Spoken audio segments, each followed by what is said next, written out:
નમસ્કાર, આપ જોઈ રહ્યા છો નિર્ભય ન્યૂઝ અને હું છું આપની સાથે રિધિ. ગઈકાલે પાલ આંબલિયા જે ગુજરાત કોંગ્રેસના જે કિસાન નેતા છે તેમણે એક પોસ્ટ કરી હતી અને લખ્યું હતું કે એડવોકેટ ધારાસભ્ય પ્રાંત અધિકારી જે પણ નિયમ લઈને આવે એમને માથે ચડાવે કે પછી પોતાની મન મરજી પ્રમાણે નિયમ બનાવી અને કામ કરે.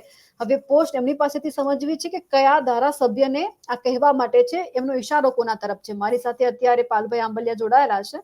પાલભાઈ, નિર્ભય ન્યૂઝમાં આપનું સ્વાગત છે. ધન્યવાદ બેન. પાલભાઈ, ગઈકાલની તમારી પોસ્ટ ખૂબ અત્યારે વાયરલ થઈ છે. ઘણા બધા લોકો સવાલ કરી રહ્યા છે કે તમારો ઈશારો અત્યારે કોના તરફ છે, કયા ધારાસભ્ય ઉપર છે કે જે આવું કરી રહ્યા છે? બેન, સૌથી પહેલા તો જો બહુ સ્પષ્ટ વાત છે કે ગોપાલભાઈએ જે હળમતિયા ગામની અંદર પેલા એક બેલા પોતે જાતે ઉપાડી અને ન્યાય કરવાના જે પ્રયત્નો કર્યા છે, એમાં ગુજરાતમાં બેઠેલી દરેક વ્યક્તિને એવું લાગે કે લાગણીશીલ વાત છે. એની અંદર 8 વર્ષથી બેલા હતા, એ ત્યાં ને ત્યાં પડેલા હતા અને એનો રસ્તો બંધ થઈ ગયો છે. એટલે સ્વાભાવિક છે, મારી લાગણી પણ એની હારે જ છે, એ બેનની હારે જ છે, જો એ સાચા હોય તો. પછી ગોપાલભાઈએ આ વિડીયો લાઈવ કર્યું, મેં જોયું. ત્યાર પછી આખો દિવસ ગયો, રાત ગઈ. મેં તો બીજા દિવસે સવારે પોસ્ટ કરી છે. મેં પોસ્ટ ત્યારે કરી જ્યારે રાત્રે મેં એક બીજા લોકોનો એક વિડીયો જોયો. એ વિડીયાની અંદર એ ભાઈ એવું કહે છે કે આ પ્રાંત અધિકારીનો હુકમ છે, ગ્રામ પંચાયતે પંચરોજ કામ કરી અને આ બેલા મૂક્યા છે. એટલે મેં ફરીથી ગોપાલભાઈનો વિડીયો જોયો. એમાં ગોપાલભાઈના એક શબ્દો હતા, એ બહુ અઘરા શબ્દો હતા. એની અંદર એવું કહે છે કે મામલતદાર શું ન્યાય કરશે. સમજે તમે શબ્દો? ગોપાલભાઈનો વિડીયો આપ પણ જોજો અને ગુજરાતમાં આપના જેટલા દર્શકો પણ છે એમને પણ કહું છું કે એ વિડીયો તમે પણ જોજો. એવા શબ્દો કે મામલતદાર શું ન્યાય કરશે. હવે મામલતદારમાં કેસ ચાલ્યો છે, પ્રાંતમાં કેસ ચાલ્યો છે, પ્રાંતે સ્ટે આપ્યું એવું પેલા ભાઈ કહે છે, કોર્ટ કેસ ચાલે છે એવું પેલા ભાઈ કહે છે. તો ગોપાલભાઈ એક એમએલએ છે, એના ઉપરાંત એ પોતે બાકી જે કોઈ સમજતા હોય એ મને નથી ખબર, પણ હું એવું સમજુ છું કે ગોપાલભાઈને બધા જ ધારાસભ્યોથી એક અલગ અપેક્ષા સાથે ત્યાં ધારાસભ્ય તરીકે મૂક્યા છે. જો એક એડવોકેટ ધારાસભ્ય જે એજ્યુકેટેડ છે, જે ન્યાયિક લડાઈની પ્રક્રિયાઓમાંથી બહાર નીકળ્યા છે, એટલે જ મેં મારી પોસ્ટમાં લખ્યું છે કે ન્યાયની ઉતાવળમાં ક્યાંક અરાજકતા ન ફેલાય. એમએલએ ધારાસભ્ય શ્રી હિટલરશાહીની લડાઈ સામે લડતા લડતા ક્યાંક આ હિટલરશાહી જ ચાલુ ન થઈ જાય, આવા મારા શબ્દો છે એમાં. અને બેન, તમે મારા જે એક શબ્દો છે એ તો સાચા પડ્યા છે. અરાજકતાની મેં વાત કરી. આજે તમે એ ગામની અંદર જો માહોલ શું છે, કોણ સાચું કોણ ખોટું એનો ન્યાય કોર્ટ કરવાની છે. હા, હું માનું છું કે ભાજપની અત્યારે એટલી દાદાગીરી છે કે એ મામલતદારો, એ પ્રાંત અધિકારીઓ, એ ટીડીઓ આ બધાય પાસેથી એના દાયરા મુજબના કાગળ કરાવડાવી શકે. હું 100% સહમત છું, એમાં હું ક્યાંય ના નથી પાડતો.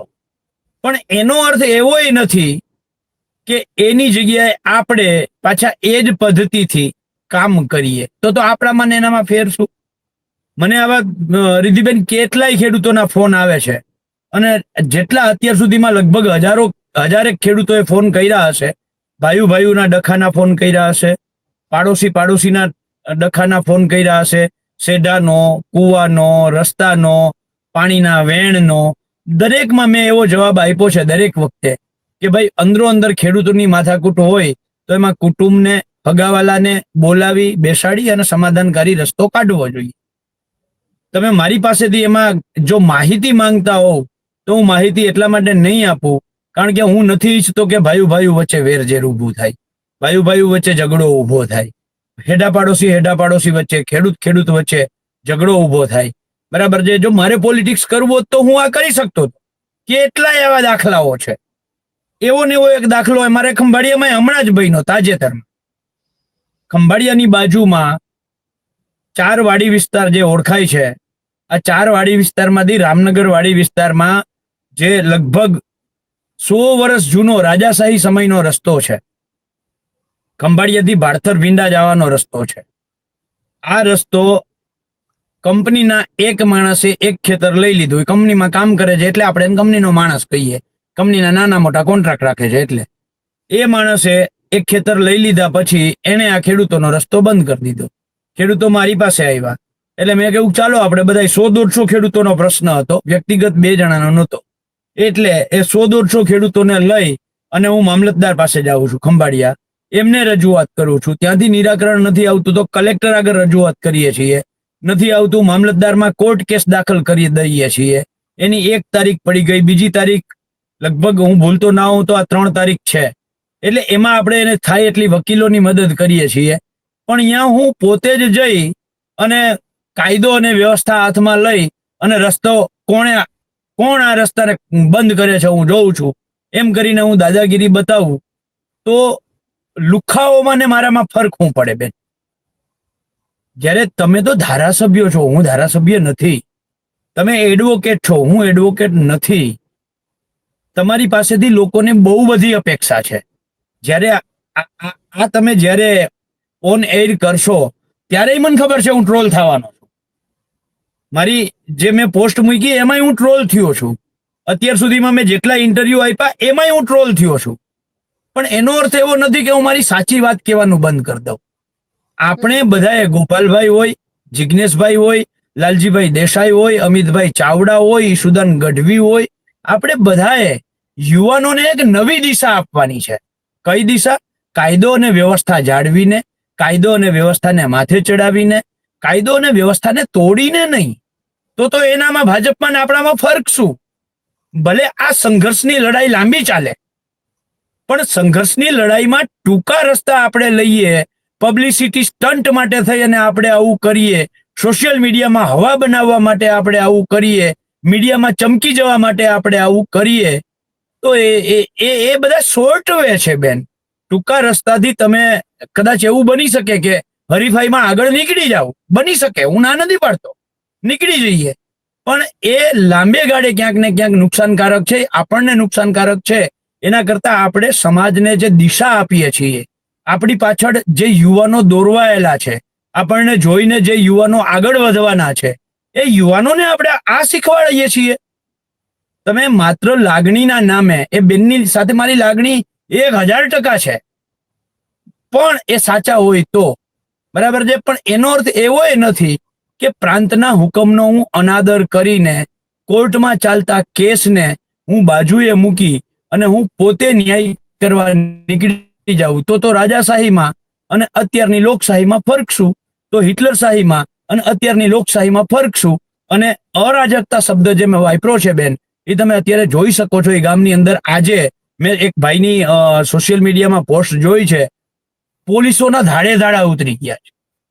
આ પરિસ્થિતિનું નિર્માણ પાછળ જવાબદાર કોણ બેન? પ્રશ્ન આ ઉભો થાય છે. અને એઝ એ પત્રકાર, એઝ એ રિપોર્ટર આપણે પણ વિચારવું જોઈએ કે વાસ્તવિકતા શું છે, સાચાને સાચું કેવું.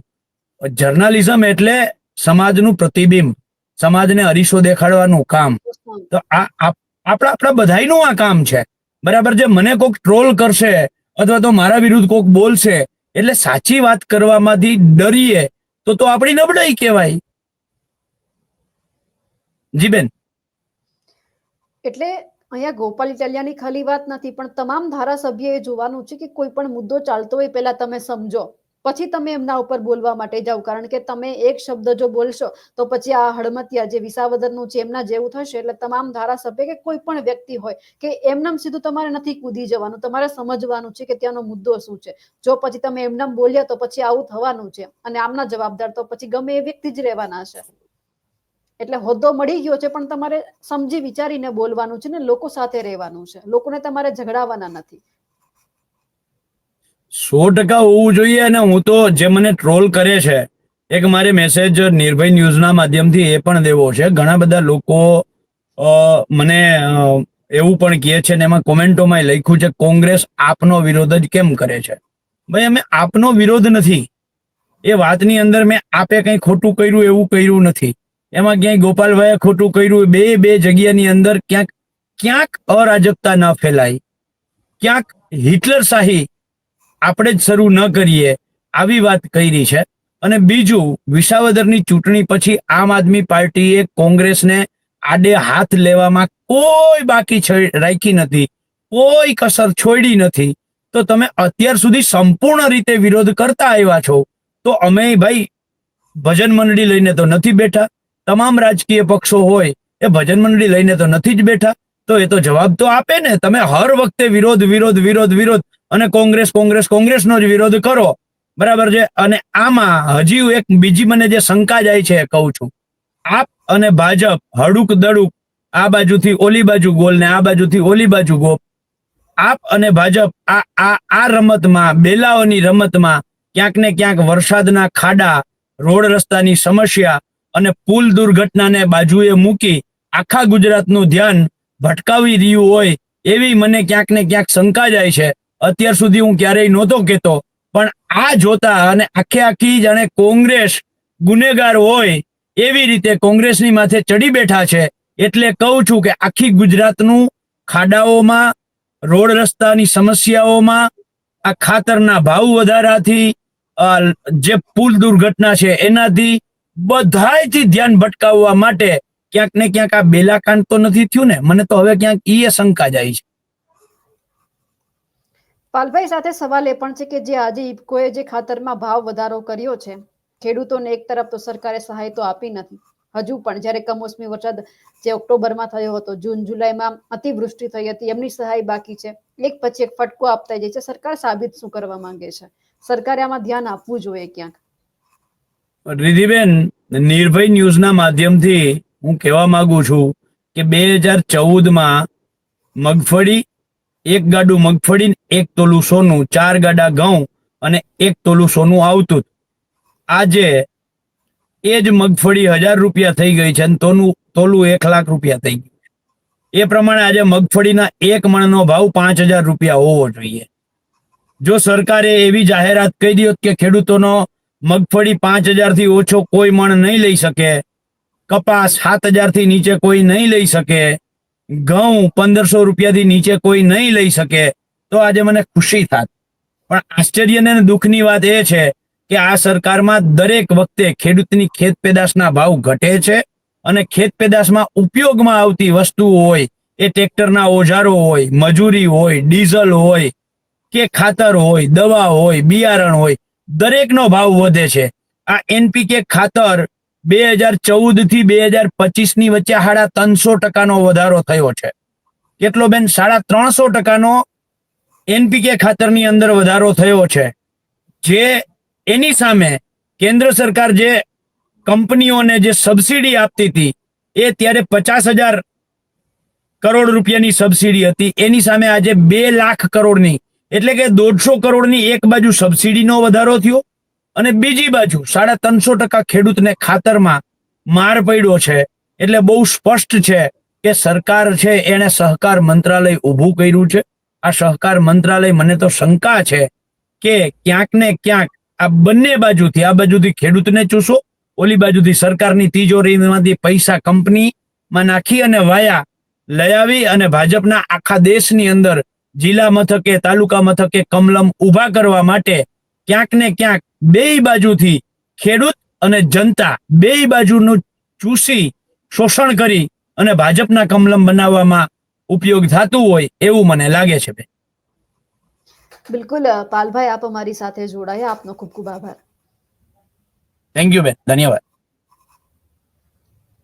તો જે રીતે પાલ આંબલિયાએ જે વિસાવદરના મુદ્દા ઉપર વાત કરી છે, તેમને લઈને આપ શું માનો છો? કમેન્ટ કરીને ચોક્કસથી જણાવજો. સાથે જ અમારી નિર્ભય ન્યૂઝ ચેનલને લાઇક, શેર અને સબસ્ક્રાઇબ કરવાનું ભૂલશો નહીં. નમસ્કાર.